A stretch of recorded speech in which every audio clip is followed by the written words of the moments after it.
ಏನೊಂದು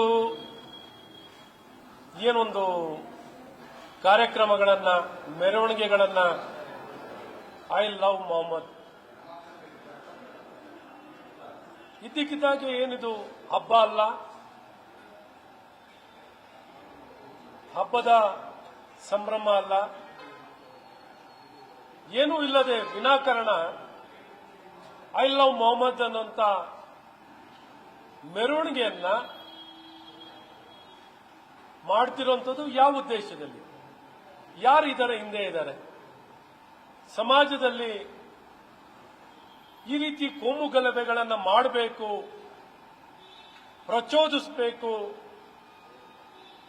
ಸಮಾಜ ಶಾಂತಿಯಿಂದ ಇರಬಾರದು, ಗಲಭೆಯನ್ನು ಹುಟ್ಟಾಕಬೇಕು ಅನ್ನುವಂತ ದುರುದ್ದೇಶದಿಂದ ಮಾಡ್ತಿರುವಂತ ಒಂದು ಪ್ರಯತ್ನ ಅಂತ ಹೇಳಕ್ ಇಷ್ಟಪಡ್ತೀನಿ.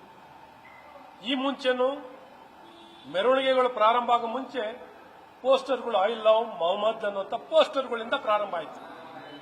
ದೇಶದಲ್ಲಿ ನಾನಾ ಭಾಗದಲ್ಲಿ, ಕರ್ನಾಟಕದಲ್ಲೂ ಇದು ಕೆಲವೊಂದು ಕಡೆ ಈ ಪೋಸ್ಟರ್ಗಳು ಹಾಕುವಂಥದ್ದು ಕೆಲಸಗಳು.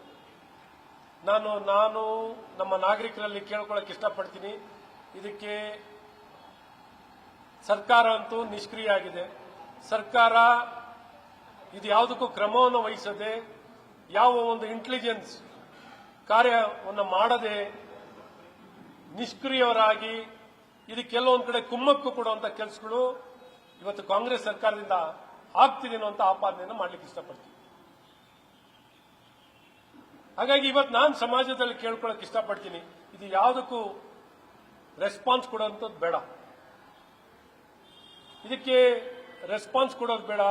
ಅವರು ಉದ್ದೇಶಪೂರ್ವಕವಾಗಿ ಕೆಲವು ಜನ ನಮ್ಮ ಸಮಾಜ ಚೆನ್ನಾಗಿರೋದು, ಪ್ರಗತಿ, ಜೀವನ, ಬದುಕನ್ನು ಕಟ್ಕೊಳ್ತಿರೋದು ಎಲ್ಲ ಒಂದ್ ಕಡೆ ಹಾಳು ಮಾಡಬೇಕು, ವ್ಯವಸ್ಥೆನ ಹಾಳು ಮಾಡಬೇಕು ಅನ್ನೋಂಥ ದುರುದ್ದೇಶದಿಂದ ಕೆಲವರು ಮಾಡ್ತಿರುವಂತ ಷಡ್ಯಂತ್ರ, ಹುನ್ನಾರಗಳು ಅಂತ, ಇದಕ್ಕೆ ಅಮಾಯಕರು ಬಲಿ ಆಗುವಂಥದ್ದು ಬೇಡ ಅಂತ ಈ ಸಂದರ್ಭದಲ್ಲಿ ಬಹಳ ಸ್ಪಷ್ಟವಾಗಿ ಹೇಳಕ್ ಹೇಳ್ತೀನಿ. ಸೌಹಾರ್ದತೆಯನ್ನು ಕಾಪಾಡಿಕೊಳ್ಳಿ, ಶಾಂತಿನ ಕಾಪಾಡಿಕೊಳ್ಳಿ ಅಂತ ಬಹಳ ಸ್ಪಷ್ಟವಾಗಿ ಹೇಳಕ್ ಇಷ್ಟಪಡ್ತೀನಿ. ವಿನಾಕಾರಣ ಇಲ್ಲದೆ ಇದು ಉದ್ಭವಗಳು ಆಗ್ತಿರೋದಂದ್ರೆ ಸರ್ಕಾರಕ್ಕೆ ಇದು ಏನು ಎಂತ ಸುರ್ಜೇವಾಲಾ ಅವರು, ರಣದೀಪ್ ಸುರ್ಜೇವಾಲಾ ಅವರಿಗೆ ವೋಟ್ ಚೋರಿ ಮಾಡ್ಕೊಂಡಿರೋರೆ ಚೋರಿ. ಎಲ್ಲಿ ಚೋರಿ? ಇಲ್ಲಿ ಹೋಗಿ ಐ ಲವ್ ಮೊಹಮ್ಮದ್ ಆಗ್ತಿದೆ, ಹೋಗಿ ನೋಡ್ರಿಯಪ್ಪ. ಸಮಾಜ ಅಲ್ಲಿ ಉರಿದು ಹೋಗ್ತಿದೆ. ಇದ್ರ ಬಗ್ಗೆ ಗಮನ ವಹಿಸೋದ್ ಬದಲು ಸರ್ಕಾರ, ಇವರು ಇನ್ನೊಬ್ರು ಮತ್ತೊಬ್ರು ಮುಖ್ಯಮಂತ್ರಿ, ಉಪಮುಖ್ಯಮಂತ್ರಿ, ಮಂತ್ರಿಗಳು ಏನು ಮಾಡ್ತಾ ಇದ್ದೀರಾ? ಏನನ್ನು ಮಾಡ್ಲಿಕ್ಕೆ ಕೊಟ್ಟಿದ್ದೀರಾ? ಒಳ್ಳೇದಂತೂ ಮಾಡಲ್ಲ, ಅಭಿವೃದ್ಧಿ ಮಾಡಲ್ಲ, ಆಡಳಿತ ಮಾಡಲ್ಲ, ಗುಣಮಟ್ಟದ ಶಿಕ್ಷಣ ಕೊಡಲ್ಲ, ಆರೋಗ್ಯ ಕೊಡಲ್ಲ, ಮನೆ ಕೊಡಲ್ಲ, ನೀರು ಕೊಡಲ್ಲ, ಏನು ಕೊಡಲ್ಲ. ಬಾಯಿಗೆ ಮಣ್ಣನ್ನು ಹಾಕ್ತೀರಾ ನೀವು? ಏನನ್ನು ಮಾಡ್ತಾ ಇದ್ದೀರಾ? ಬರೀ ರಾಜಕೀಯ ದುರುದ್ದೇಶ. ಸರ್ಕಾರ ಅಂದ್ರೆ ಈ ರೀತಿ ರಾಜಕೀಯ ಪ್ರೇರಿತವಾಗಿ ದುರುದ್ದೇಶದಿಂದ ಸಮಾಜವನ್ನ ನಿರ್ನಾಮ ಮಾಡುವಂತ ಈ ಪ್ರಯತ್ನವನ್ನ ನಾನು ಸಂಪೂರ್ಣವಾಗಿ ಖಂಡಿಸ್ತೀನಿ. ಇಂಥ ಯಾವುದೇ ವ್ಯಕ್ತಿಗಳಿಗೆ ಕ್ಷಮೆ ಇಲ್ಲದೆ ಅವರ ಮೇಲೆ ಕ್ರಮ ವಹಿಸುವಂತ ಕೆಲಸ ಈ ಸಂದರ್ಭದಲ್ಲಿ ತಕ್ಷಣವೇ ಕ್ರಮ ವಹಿಸಬೇಕು ಅಂತ ಸರ್ಕಾರವನ್ನ,